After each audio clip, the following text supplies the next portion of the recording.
E hoje é dia de falar desse K-drama meio cool aí da 24, né? Ela que é responsável por pegar esses gêneros mais clássicos e dar todo esse filtro de elegância e pomposidade pra coisa. Vamos ver se deu certo dessa vez. Nora e Hae-sang são dois amigos de infância com uma conexão profunda, mas acabam se separando quando a família de Nora decide sair da Coreia do Sul. 20 anos depois, os dois se reencontram em Nova York, em meio a papos de amor e destino. Natan, eu tô muito feliz de vir aqui hoje falar sobre esse filme porque ele mexeu muito comigo. É aquele tipo de filme que dá aquele quentinho no coração. Ou não, talvez ele quebre um pouquinho o coração de algumas pessoas. Mas é aquele tipo de filme que no dia seguinte eu fiquei pensando e no outro dia também, e tentando encontrar vários significados para várias das cenas ali que a gente se depara. Eu poderia usar muitos adjetivos, mas a gente vai poder aí esmiuçar um pouco mais sobre esse filme. Eu já queria saber sobre você. Você também se sentiu impactado? Bom, pra acabar com qualquer suspense, eu também sou muito fã desse filme aqui. Estou torcendo pra temporada do Oscar. Se você estiver, inclusive, assistindo na temporada, conte aí o que aconteceu pra gente. E eu queria começar falando aqui do filme a partir de um jogo que ele se propõe a fazer ali, de um choque entre romantismo e realidade que fica bastante latente, né? Você vê que desde o começo do filme, essa dupla tem várias barreiras pelo caminho, né? Pra, enfim, desfrutar esse amor, esse carinho, essa amizade que os dois têm, né? Então são conversas aí em fuso horários diferentes, em cidades diferentes, eles têm currículos diferentes, então você vê que de alguma forma um tenta se complementar na oposição ali do outro, né? Inclusive tem um momento ali que a internet trava justamente quando uma das personagens se abre pela primeira vez para o outro, dizendo que sentia falta dele. Então você vê que essa barreira ela é muito presente do ponto de vista narrativo inicialmente, né? Mas aos poucos você vê que essas barreiras também são visuais, né?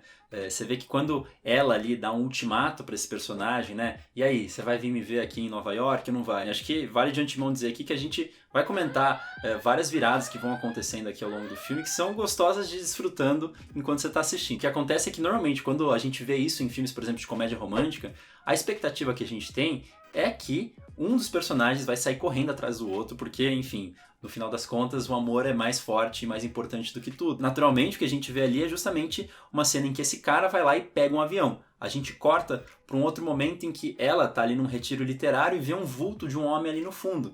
Então a gente tem essa expectativa de que a partir da montagem que a gente foi ali estabelecendo, das trocas que a gente tinha ali de um lado em Nova York e do outro em Seul, eles finalmente fossem se encontrar. Mas aí é uma pegadinha visual, a partir daí, obviamente, da montagem, que a gente vê que, na verdade, ele está indo para a China e ela vê um outro homem chegando, que aí vai se tornar o marido dela. Mas aí a gente, espectador, que já assistiu a vários filmes de comédia romântica, não acredita que isso possa ser possível.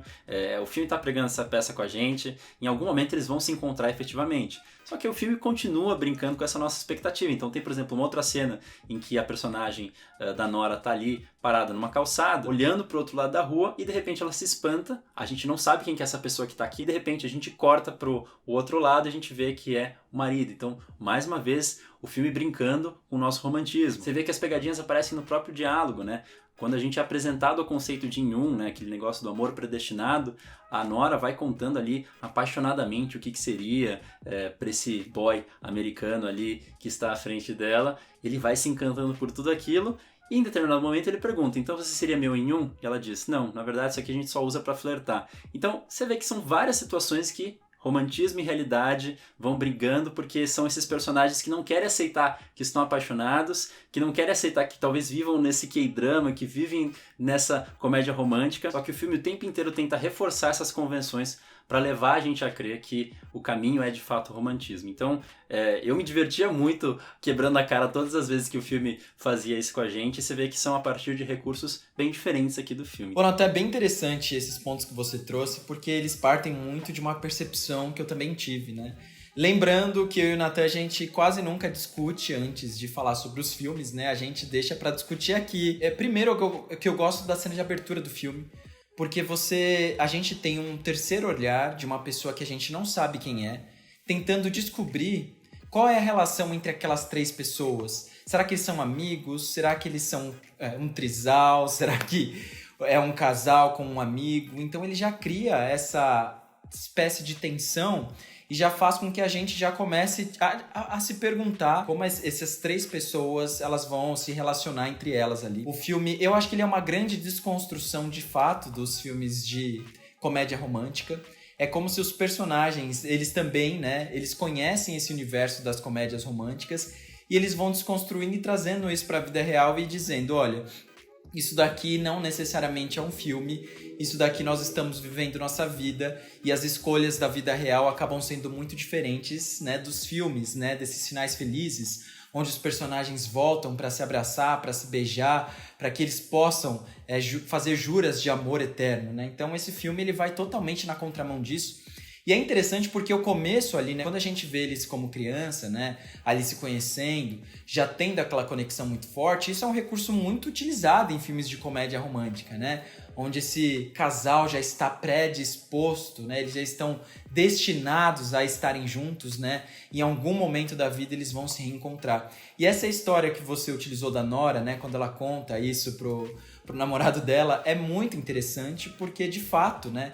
Ela traz esse aspecto ali do surreal e vai desconstruindo isso através do diálogo ali do dia a dia, né? Então, ela traz esse discurso muito mais a título de curiosidade, a título dela poder também brincar com essa história, dela também ali poder criar na cabeça dela que de fato em algum momento possa acontecer de você encontrar, porque eu acho que existe ali no fundo, ali, né, na expectativa da Nora, eu acho que no fundo ainda existe ali um pouquinho desse eu dela que acredita nesse amor eterno, da mesma forma que a gente acredita quando a gente assiste os filmes e quer que os personagens, que os protagonistas fiquem juntos no final, né? Então eu acho que isso acaba trazendo mais realidade pro filme, ele acaba trazendo mais profundidade, né, para as ações desses personagens que vão se conhecendo, vão conhecendo seus próprios sentimentos, né, vão entendendo o espaço do outro, até onde eles podem ir, até onde eles podem avançar, onde eles devem parar para que eles não machuquem o outro.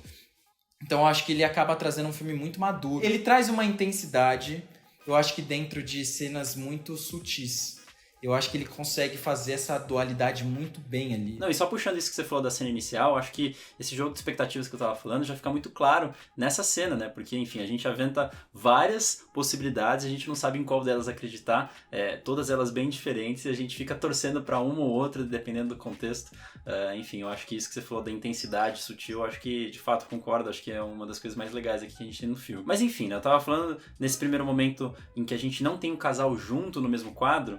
Quando eles estão de fato ali juntos, a expectativa é, enfim, que esse romance desabroche, que haja ali uma traição eventualmente, enfim, que continue ali florescendo aquele sentimento que estava presente no começo do filme. Mas você vê que o filme continua ali pregando algumas peças na gente. No primeiro encontro que eles têm ali, no meio de vários prédios ali de Nova York, você vê que a câmera ela fica sempre meio distante, assim, observando o casal, que fica ali andando pequenininho em tela.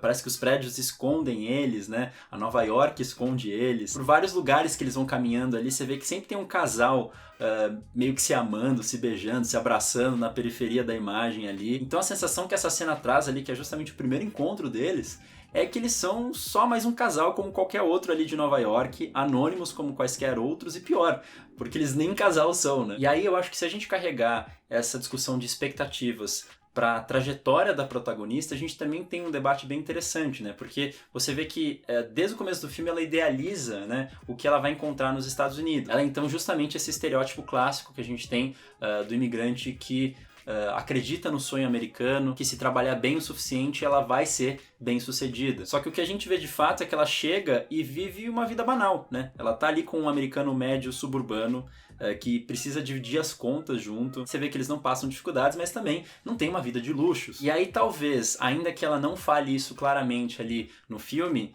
ela idealiza de volta uma espécie de sonho coreano, né, que ela fisicaliza nesse antigo crush, que é justamente a ponta que ela tem ali com o passado dela, que ela eventualmente pode se perguntar, e se eu tivesse ficado? Será que eu teria tido mais sucesso? Será que eu teria tido uma vida menos banal do que essa que estou tendo aqui agora? Tanto é que o próprio marido dela diz, e de forma muito simbólica, que ela só sonha em coreano quando está dormindo, né? De certa forma, o que a gente tem aqui é que a grama do vizinho é sempre mais verde, né? Aquela coisa que, bom, estou na Coreia do Sul, então eu preciso para os Estados Unidos que talvez seja mais interessante. Estou aqui nos Estados Unidos, mas tem esse homem que, enfim, me gera incertezas com relação às decisões que eu fiz Então, assim, é sempre essa expectativa de que, eventualmente, se eu estivesse em outro lugar, seria melhor. E aí, nesse momento que eu acho que o marido cresce ali no filme, né? Quando eles têm aquela conversa na cama, ele comenta que, apesar de todas essas banalidades que eles vivem ali, é justamente o fato dele compartilhar a vida com ela, aí voltando para esse romantismo, que faz com que ele se sinta maior, que faz com que ele se sinta super poderoso nessa banalidade. Então, assim, né, eu tava discutindo esse jogo de romantismo e realismo, e o filme parecia estar puxando ali para uma coisa mais pé no chão.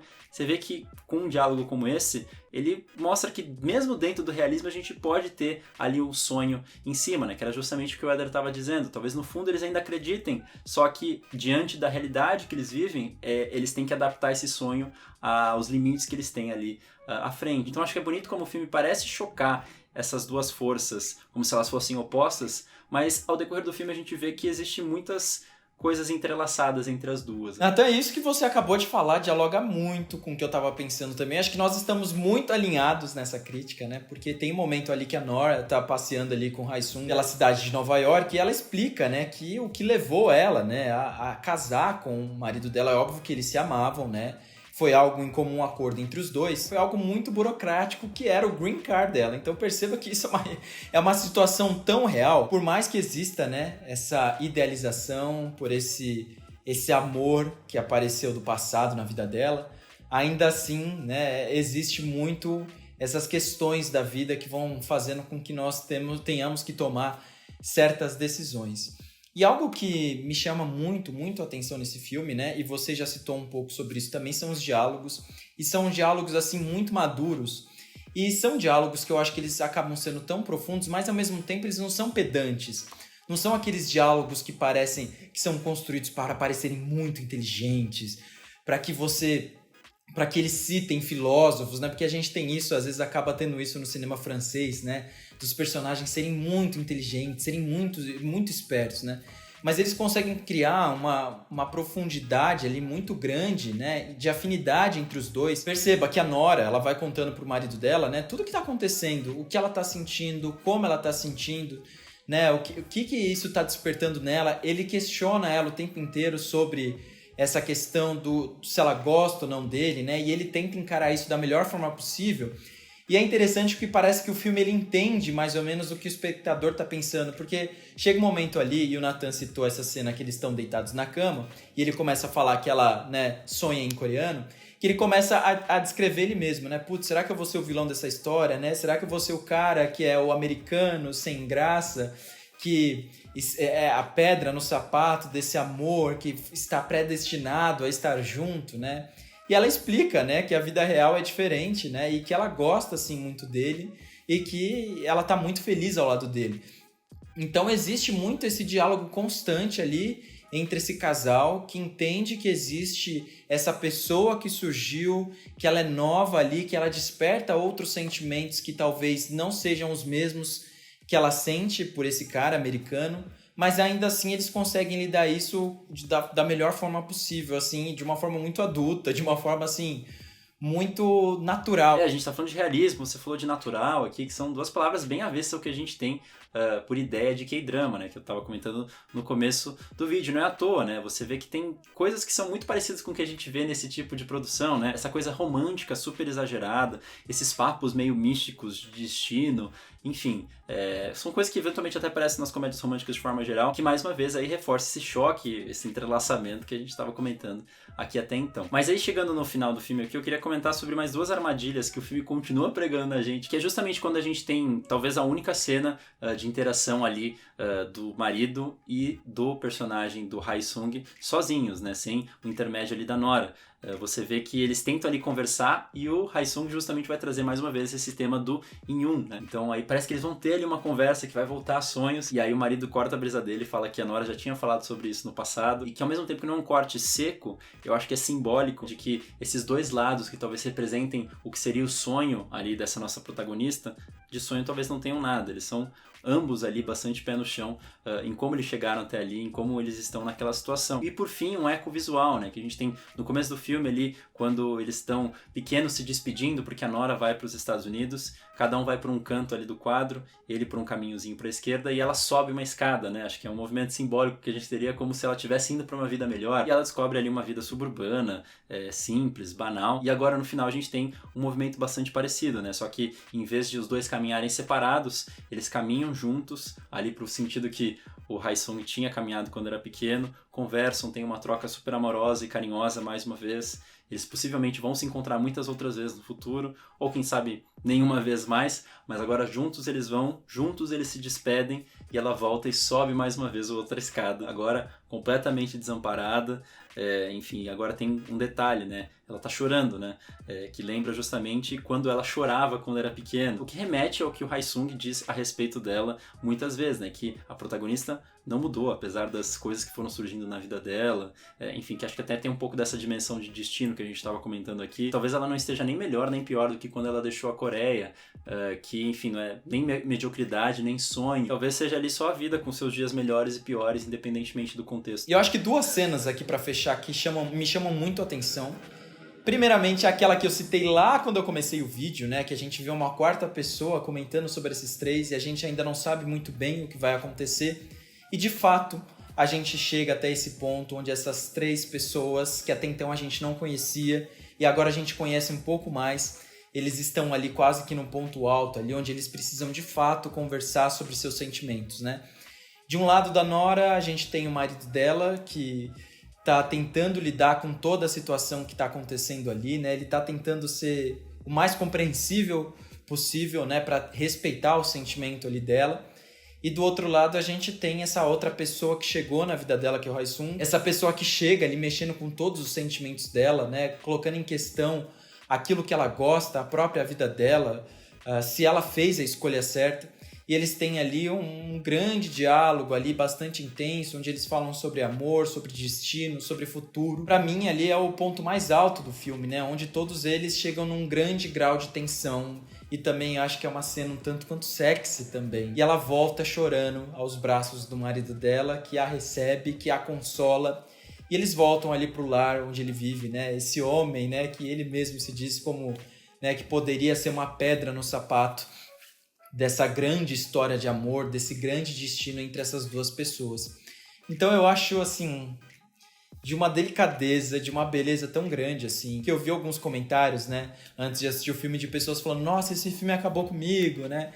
Mas eu achei um filme tão romântico, não sei o que Nathan achou, eu achei um filme tão bonito que não foi um filme que me quebrou, assim, eu acho que foi um filme que me fez pensar sobre as relações que a gente cria ao longo das nossas vidas, sabe? Bom, Éder, eu vou sair pela tangente aqui, né? A gente tá falando que esse filme é lá e cá. Eu acho que é um pouco romântico, um pouco triste, e eu acho que as duas coisas conversam aqui muito bem nesse filme. Mas eu queria finalizar esse vídeo aqui rebatendo um comentário que eu mesmo fiz, você vê a ousadia na minha última entrada, quando eu falo que, bom, talvez ela não seja nem uma pessoa melhor ou pior, seja na Coreia, seja aqui, como se não importasse muito bem onde ela estivesse. Esse acho que é um filme que traz vários debates também de diáspora asiática, né, que inclusive é um tema que está sendo bastante discutido no cinema norte-americano independente, né, então Tudo em Todo Lugar ao Mesmo Tempo, A Despedida, Minari, agora esse filme aqui. E eu queria pontuar isso, né, porque acho que o fato dela ter decidido ir para os Estados Unidos na expectativa de encontrar uma vida melhor é um tema muito caro aos estudos que a gente vê na área. Eu vi bastante gente atenta a esses debates, criticando alguns dos diálogos, inclusive, que aparecem aqui no filme. Justamente essa ideia de que quando ela fala que ela só está numa posição melhor porque ela emigrou, que se ela estivesse na Coreia ela não teria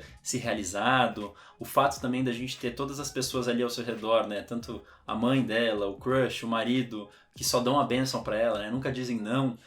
Então ninguém questiona como ela esteja se mudando nesse processo. E aí destaco especialmente um diálogo que ela tem ali com o Hae-sung, né? Quando ele mesmo diz que foi bom ela ter imigrado, ela concorda com ele e aí ele arremata dizendo que a Coreia era um lugar muito pequeno para ela, que nunca seria o suficiente para satisfazer a ambição que ela tinha. Enfim, esse é só um destaque que eu trago aqui de alguns que eu poderia ter trazido, né, do que essas pessoas que analisaram o filme sobre essa ótica criticam. Vou deixar aqui na descrição algumas críticas que falam um pouco a respeito disso, Mas ainda que eu entenda que isso aconteça aqui no filme, eu não concordo totalmente por alguns fatores que eu queria elencar aqui. A minha impressão é que o Hae-sung, ele é tão idealista quanto a protagonista. Talvez ele só não seja tão vocal quanto ela nessas pretensões. Mas você vê que ele também tem os planos dele ali na China, você vê que ele também cresce como engenheiro na carreira dele. Como eu disse antes também, a gente pode questionar o fato de que será que ela foi tão bem sucedida assim quanto ela sonhava quando ela fez esse processo de imigração? Talvez no final do filme ela chore porque ela se dê conta de que ela deixou de viver uma vida que também teria sido muito boa. Então assim, ainda que entenda que exista né, esse pano de fundo do sonho americano, do trabalho duro, ela seja o estereótipo dessa imigrante ideal asiática que vai e conquista tudo ali, a gente não vê nada disso acontecendo. Pode ser que isso de fato venha acontecer, só que ainda não foi realizado. A gente está nesse momento da vida em que tudo ainda é uma incógnita, a gente está nesse meio espaço, como a gente veio discutindo aqui o vídeo inteiro, entre sonho e realidade, que a realidade que ela está vivendo ali agora nos Estados Unidos talvez seja tão banal quanto a que ela teria ali na Coreia. Então ainda que o texto, né, alguns diálogos possam dar a impressão de reduzir ali a discussão, eu acho que o comportamento, a trajetória dessas personagens complexifica, dá ali tons mais turvos porque a gente tem de fato. E chegou esse momento aí especialíssimo do final aqui do vídeo, que é o Vim te recomendar. Então se você ficou aqui até agora, você merece aí essa dica maravilhosa que muitas vezes tem a ver aí com o tema, coincide com o tema aí que a gente discute do filme em questão. E pro Vim te recomendar aqui, vocês estão vendo que do meu lado tem vários filmes românticos, mas também meio tristes, essa coisa meio dúbia aí.